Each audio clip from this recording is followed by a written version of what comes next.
ঋষভ, আমি মা হতে চাই। শোনা, আমরা তো চেষ্টা করছি, বলো, বাকিটা তো ঈশ্বরের হাতে আছে।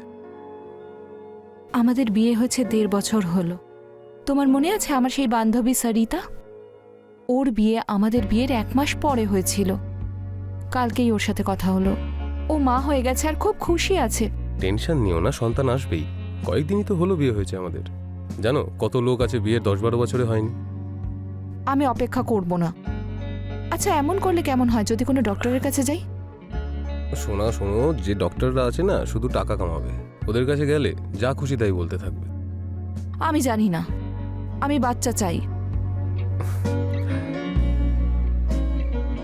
আমি শুধু একটা জিনিস ভালো পারি, শুধু রোম্যান্স করতে। তুমি জানো, রোম্যান্স করতে করতেই সংসারটা একদিন অট্টালিকা হয়ে যাবে, সন্তানও চলে আসবে আমাদের। বালু কোথায়? ও গ্রামে গেছে ওর ওয়াইফকে আনতে।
হ্যালো, আমি তোমাকে বলেছি তো যে অফিসের সময় কল করো না।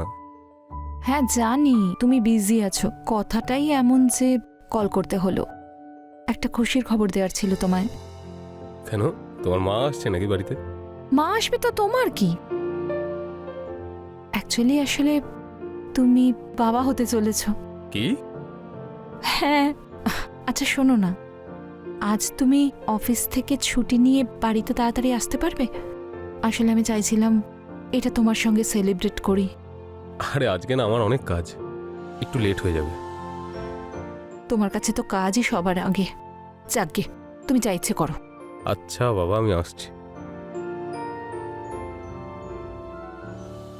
আমি বাবা হতে চলেছি। শোনা, দেখো সারপ্রাইজ। এইসব কি? আমাদের হবু সন্তানের জন্য খেলনা। আসো দেখাচ্ছি। এই দেখো। ও ওয়াও, আমিও তোমাকে কিছু দেখাতে চাই। এসো আমার সঙ্গে। এই দেখো আমি কি লাগিয়েছি।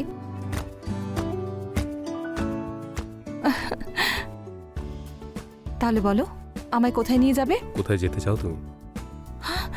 আমি ভাবলাম তুমি আমাকে বাইরে কোথাও নিয়ে যাবে, আমায় ট্রিট দেবে। দেবো তো ট্রিট। চলো বেডরুমে যাই। একটু তো লজ্জা পাও, এখন তুমি বাবা হতে চলেছো। তো কি হয়েছে, ভালোবাসতে পারবো না নাকি তোমার? করতে পারো, কিন্তু দূর থেকে। দূর থেকে কিভাবে ভালোবাসা যায়? ছাড়ো না, তারপর বলছি।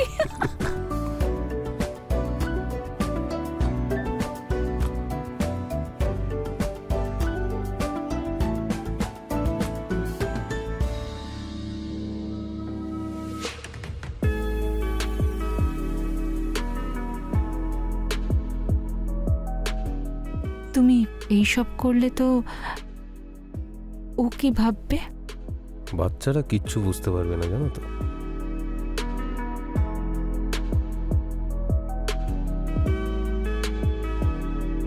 ওখানে তোমাকে ছাড়া ওর ভালো লাগে না, আর তোমার এখানে মন লাগে না ওকে ছাড়া। হ্যাঁ মেম সাহেব, এটা তো ঠিকই বলেছেন। আজ তোমার সাহেব তাড়াতাড়ি চলে গেছে, না হলে ওনার সঙ্গেও দেখা হয়ে যেত। কোনো ব্যাপার নয় মেম সাহেব, পরে দেখা করে নেব। আর এ তো এখানে আসতেই চাইছিল না। কেন? এর শাড়িটা অনেক পুরনো হয়ে গেছে, ছিঁড়ে গেছিল, ভালো লাগতো না। তাই আমি বললাম, সাহেব আর মেম সাহেব আমাদেরকে পরিবারের মতো ভাবে, আমাদের বাড়িতে লজ্জা কিসের। একদম ঠিক করেছো। দাঁড়াও, আমার কাছে কিছু শাড়ি আছে যেগুলো পুরনো হয়ে গেছে, আমি নিয়ে আসছি।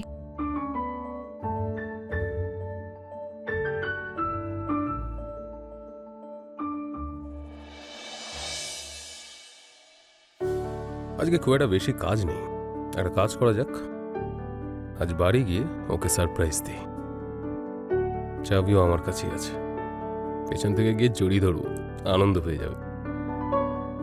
দেখবে মেম সাহেবের পুরনো শাড়িটা না নতুন শাড়ির মতো লাগবে। হিরোইন হয়ে যাবে তুমি, হিরোইন। এই দেখো, এই শাড়িগুলো তোমার জন্য, তোমায় খুব ভালো লাগবে। আচ্ছা শোনো না, আমি একটু মন্দির থেকে ঘুরে আসছি, ততক্ষণ তোমরা গল্প করো, আর সম্ভব হলে ঘরটা পরিষ্কার করে রেখো, ঠিক আছে? ঠিক আছে মেম সাহেব, ঠিক আছে।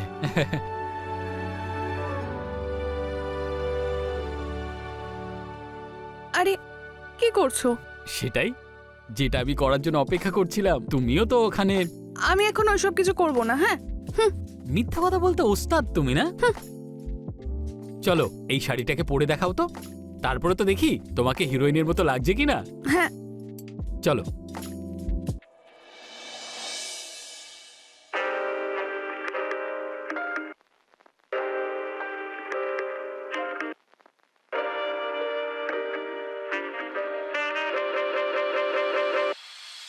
কোনো হিরোইনের থেকে কম নাও তুমি। কি দারুণ লাগছে তোমাকে। তোমাকে দেখে তো আমি আর থাকতে পারছি না। চলে এসো না। কি করছো? কেউ এক্ষুনি এসে যাবে। আরে চিন্তা করো না, কেউ আসবে না। মিম সাহেব মন্দিরে গেছেন, উনি আসতে আসতেই প্রায় 3 ঘন্টা লেগে যাবে। আর সাহেব তো সন্ধ্যাবেলা আসবে।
এটা তুমি কি করলে করুণা? আমি যে বাচ্চাটার কথা ভেবে আনন্দ পেয়েছিলাম, সেটা বালুরও হতে পারে। এটা কেন করলে তুমি?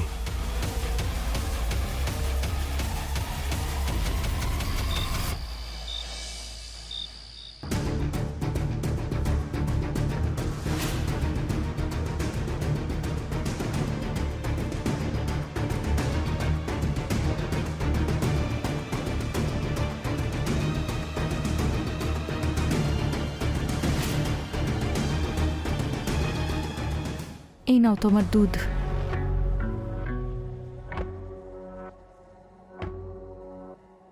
কি হয়েছে ঋষভ, যখন থেকে এসেছো চুপচাপ আছো?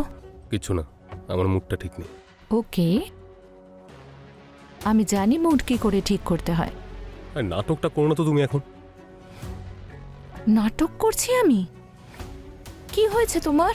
সেটাই যেটা হওয়ার ছিল না। আরে কিছু হয়েছে? অফিসে কেউ কিছু বলেছে? অফিসে যদি কেউ কিছু বলতো তাহলে ঠিক ছিল, এখানে আমার জীবনটা শেষ হয়ে যাচ্ছে। কি হয়েছে তুমি কি বলবে? এই বাচ্চাটার বাবা কে? কি? বাচ্চার বাবা? তুমি আমার উপর সন্দেহ করছো? হ্যাঁ, কি হলো? উত্তর দাও তুমি। তোমার মনে হয় আমার চক্কর চলছে অন্য কারোর সাথে? বলো। আমার তোমার সঙ্গে কোনো কথা বলার নেই।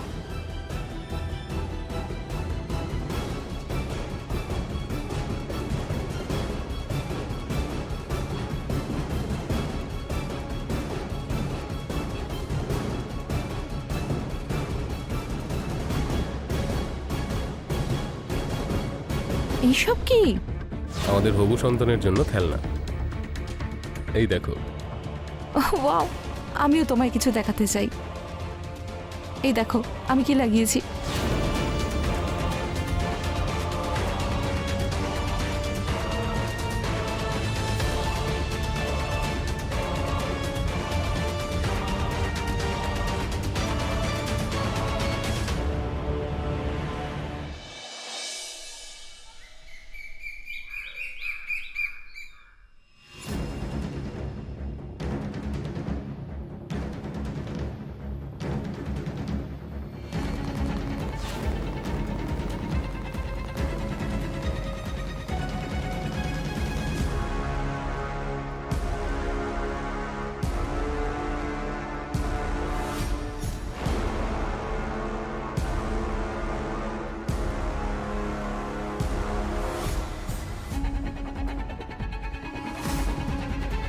আমি আর সহ্য করতে পারছি না।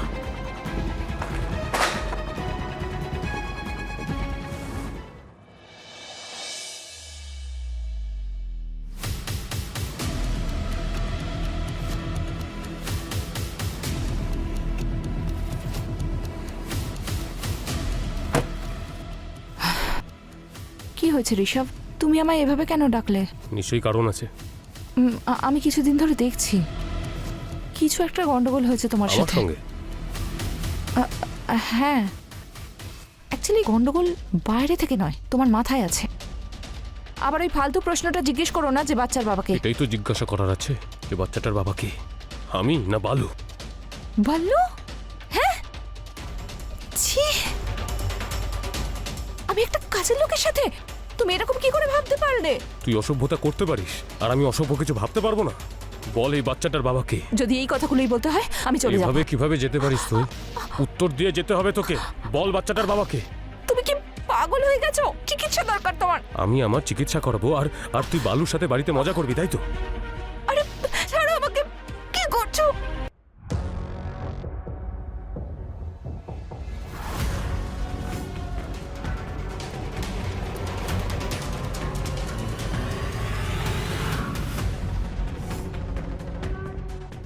এরকম কেন করলে তুমি?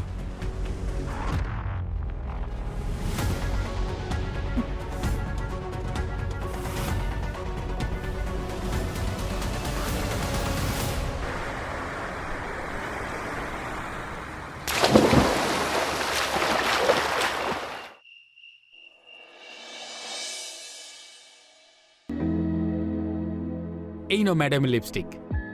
মেম সাহেব যদি জানতে পারে তুমি ওনার লিপস্টিক আমাকে দিয়েছো তো রেগে যাবেন। আরে উনি জানতে পারবেন না, তুমি পড়ো না। তুমি কি মেম সাহেবের থেকে কম কিছু নাকি?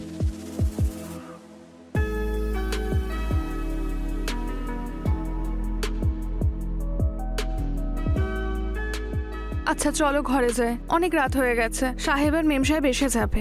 চিন্তা করো না। সাহেব, মেম সাহেবকে শনিবার দিন যদি কখনো বাইরে নিয়ে যান না, তাহলে খাবার খেয়ে মুভি দেখে ফিরতে ফিরতে অনেক রাত হয়ে যায়। আর এমনিতেও এটা শহর, গ্রাম নয়। এখানে রাত দিনের মতোই হয়।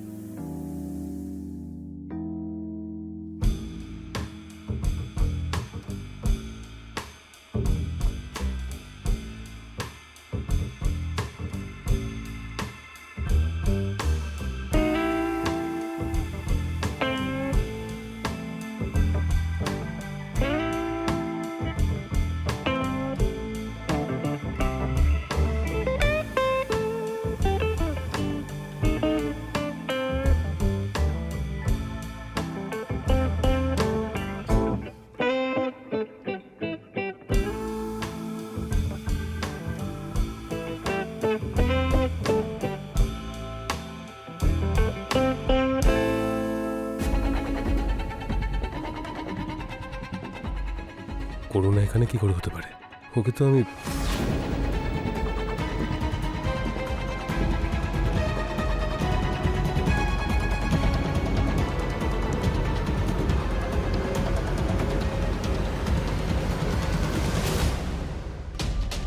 কি হচ্ছে কি এসব? আরে সাহেব চলে এসেছেন। ক্ষমা করবেন সাহেব, আমার বউ গ্রামে থেকে এসেছিল, তাই আমি ভাবলাম। এটা তোমার স্ত্রী নাকি? আমার বউ সাহেব, আমি অন্য কারোর সাথে এরম করার কথা ভাববো না। কিন্তু এই শাড়িটা, এটা তো করোনার শাড়ি। আরে আরে সাহেব, পার্বতীর শাড়ি ছিঁড়ে গেছিল, তাই মেম সাহেব ওনার শাড়িটা দিয়েছিলেন। আর একটা নয়, এরকম 4টে শাড়ি দিয়েছিলেন।